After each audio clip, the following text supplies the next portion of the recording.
It's way too easy to make these mistakes. So let's make sure you don't.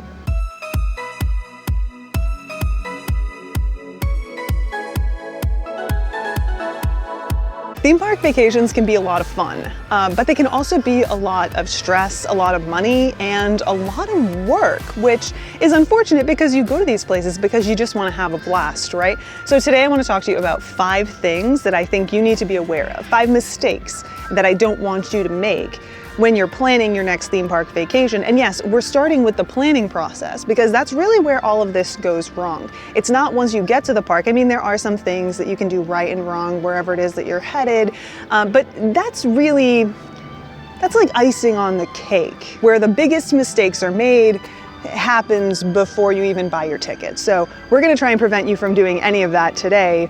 And we're here at Epcot to do it. So grab your sunglasses and take some allergy meds because we're filming this during Flower and Garden, and the air, it smells like flowers, which is nice, but my eyes are going to be itching later. So anyway, let's get to it.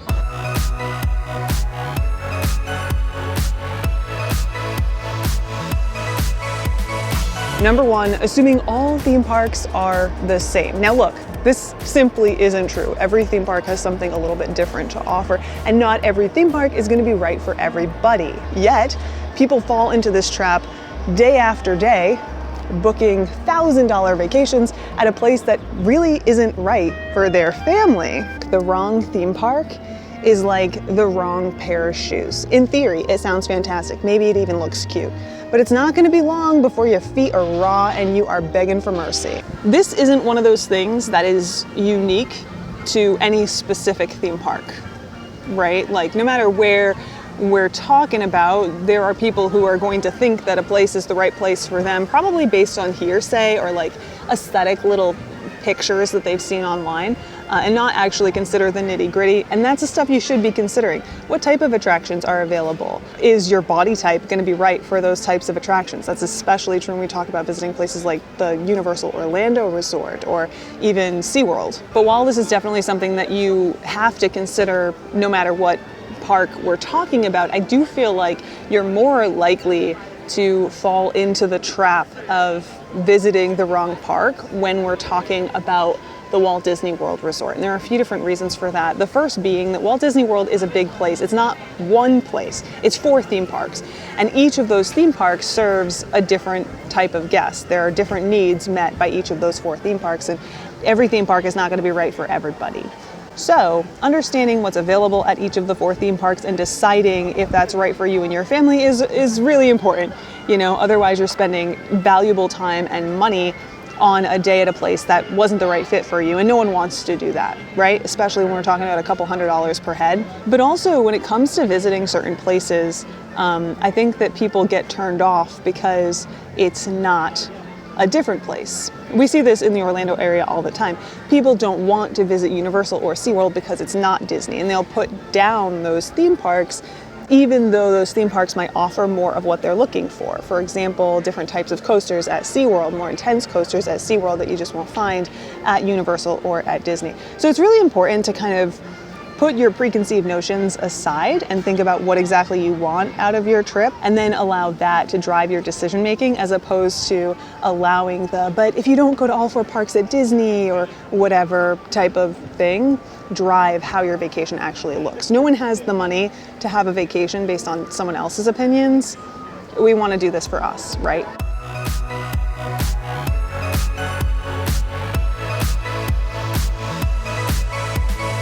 You know, this is fun and all, but how about we throw it to another park for number 2? Let's go.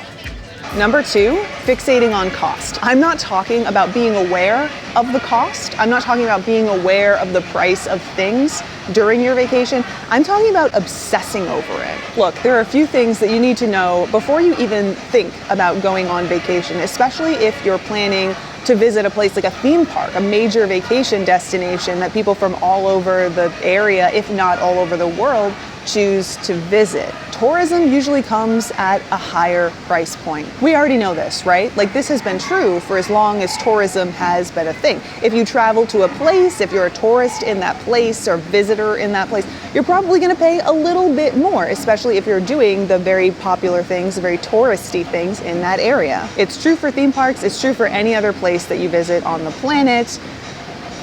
It's just one of those things that you have to come to terms with if you are going to travel. If you're going to visit some place that a lot of people like to go, you're going to pay a little bit more. Another thing is that, look, prices are available online.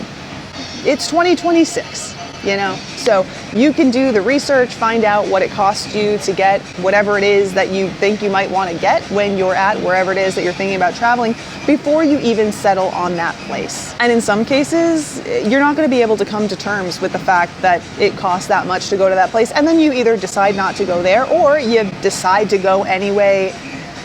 You know, the decision is yours at the end of the day, but you can find out this information ahead of time. But look, the last thing that you have to come to terms with before you decide to go to a vacation destination like a theme park, amusement park, whatever the case, is that the price for that thing, especially if we're talking about something like a theme park where you are in what is effectively a gated area, it's not going to change from stand to stand. That $6 water is going to be a $6 water no matter where you go. So know that, prepare mentally for it, and let it go. Something similar could be said for ticket prices. You know, sometimes people, they see how much they pay to go to a place and then they obsess over what they paid to be there, and they ultimately ruin their entire trip because they are trying to squeeze every penny of value out of their day. And in doing that, they're doing the opposite. They're ruining the experience for themselves, and they're ruining the experience for everyone in their traveling party, sometimes even going so far as to ruin the day of people that they interact with during their trip. So it's just important to come to terms with this before you go on vacation, especially if a theme park, an amusement park is the place you're choosing to go. The prices are what they are. You don't have to like it. If you really want to go, figure out what alternatives work for you, budget accordingly, or simply don't visit that vacation destination at all.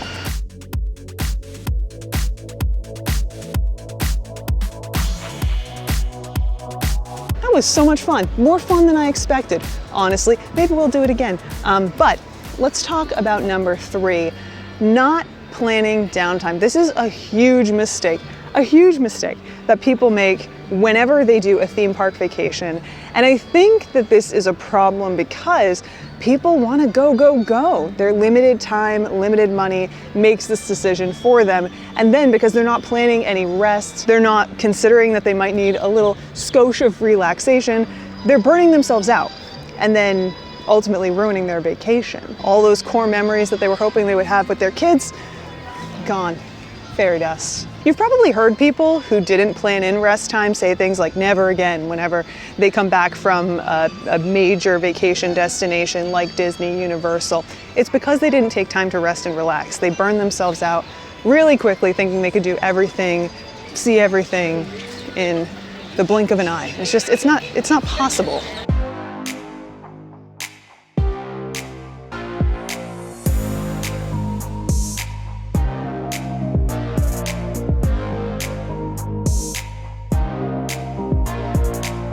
Number 4, trying to see and do everything all in one day. I get it. I've been there. You're short on time, you're short on money, you're not even sure that you're going to be able to come back here and do what you missed ever again. So you want to squeeze as much out of your trip as you can. But this can add a lot more stress to your theme park vacation than you might realize, because theme parks, they're not designed to be everyone comes here and does everything type of places. They're more like a choose your own adventure place. There's a lot of interesting things to see and do, all appealing to different types of people.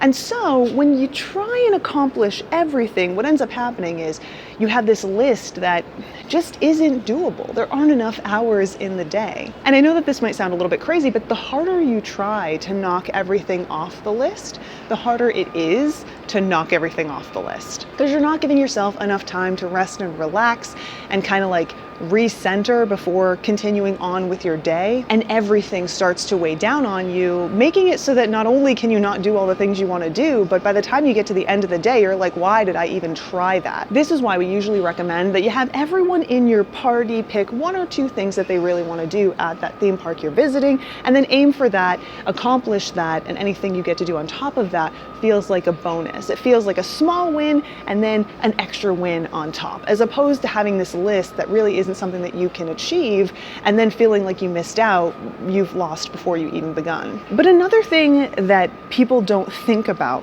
especially when they're planning their vacations, is that there are a lot of things that can go wrong that are completely out of your control. Things like weather, maintenance, or when an attraction breaks down. These are all things that can contribute to whether or not you're able to do an attraction. You know, most people don't think of attractions as heavy machinery, but that's exactly what they are. In order to operate safely, they have to shut down because of inclement weather at times, or they need to be maintained. That means that they have to be shut down, taken out of the lineup. Sometimes something happens and they're like, we have to halt everything to make sure that this gets rectified so that the people who are riding later today can do so safely. So all of that can also contribute to why you can't accomplish everything, making it so that there are some things that are within your control, for example, setting reasonable expectations, but other things that just aren't.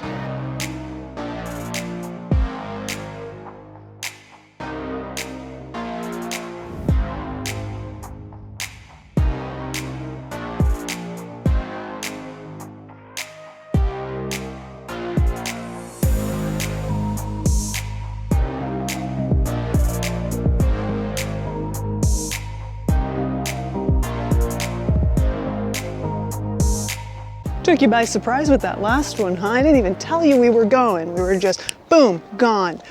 But we're back in the parking lot now, making our way to the Jeep for number 5, and that is choosing a theme park for the bragging rights above all else. This is probably the biggest mistake that most people who plan a theme park vacation make. They're more focused on impressing Stacy from school drop-off than having a great time with their families. So they need to make sure that they do a certain thing, go to a certain place, achieve the long list of achievements that is going to make them worthy of other people's awe. No one cares.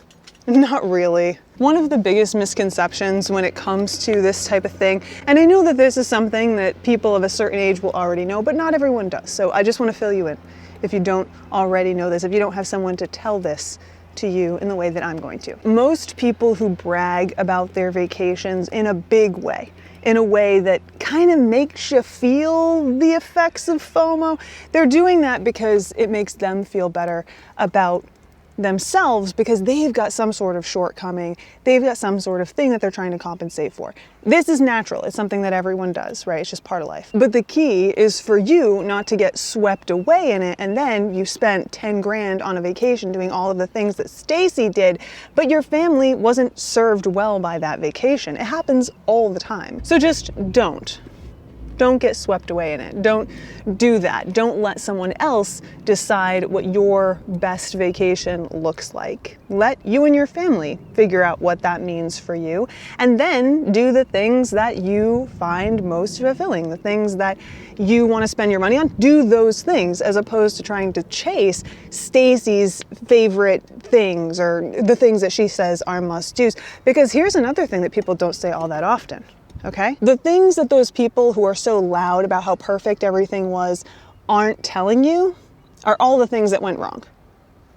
And there were a lot of them, because that's life. So don't try and chase something that never really happened to begin with, and you'll end up having a more fulfilling vacation. You'll end up having just a better vacation overall.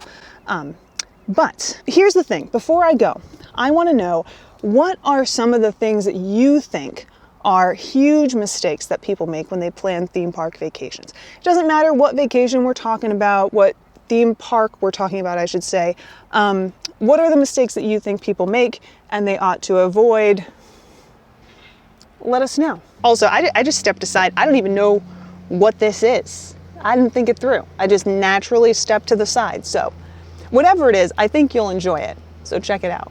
And yeah, let me know your thoughts in a comment. Until next time, guys.